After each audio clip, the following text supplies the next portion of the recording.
రాష్ట్ర ప్రభుత్వ ఆధ్వర్యంలో విజయవాడలోని ఇందిరాగాంధీ స్టేడియంలో యోగా డే సెలబ్రేషన్స్ ఘనంగా జరిగాయి. సీఎం చంద్రబాబు ముఖ్య అతిథిగా పాల్గొని కాసేపు యోగాసనాలు వేశారు.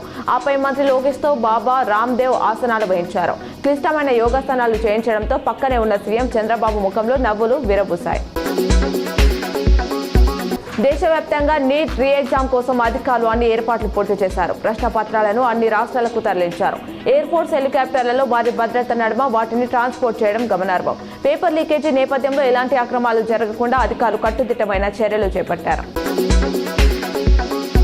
తెలంగాణ యూనివర్సిటీ పరిధిలో దోస్తు 2026 డిగ్రీ అడ్మిషన్లు పొందాలనుకునే special category PHNCC CAP sports విద్యార్థులు సర్టిఫికేట్ వెరిఫికేషన్ షెడ్యూల్ విడుదల చేసినట్లు దోస్తు కోఆర్డినేటర్ డాక్టర్ వాసం చంద్రశేఖర్ తెలిపారు. ఈ నెల 22న ఉదయం 10:30 డైరెక్టర్ ఆఫ్ అడ్మిషన్స్ పరిపాలన భవనం టీలో నిర్వహించనున్నట్లు పేర్కొన్నారు.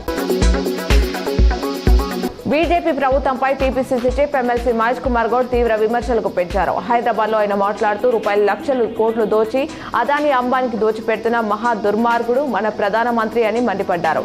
గాడ్సే భావాజాలాన్ని ప్రోత్సహిస్తూ రాజ్యాంగ వ్యవస్థలను దెబ్బతీస్తున్నారని ఆరోపించారు. పశ్చిమ బెంగాల్లో ఇప్పుడు ప్రతి అణువు కొత్త పరిమళం వెదజల్లుతుందని పీఎం మోదీ అన్నారు. బెంగాల్ ఫౌండేషన్ డే సందర్భంగా రాష్ట్ర ప్రజలకు శుభాకాంక్షలు తెలిపారు. రాష్ట్రం ఇప్పుడు తన సంఖ్యల నుంచి విముక్తి పొందినట్లుగా అనిపిస్తుంది.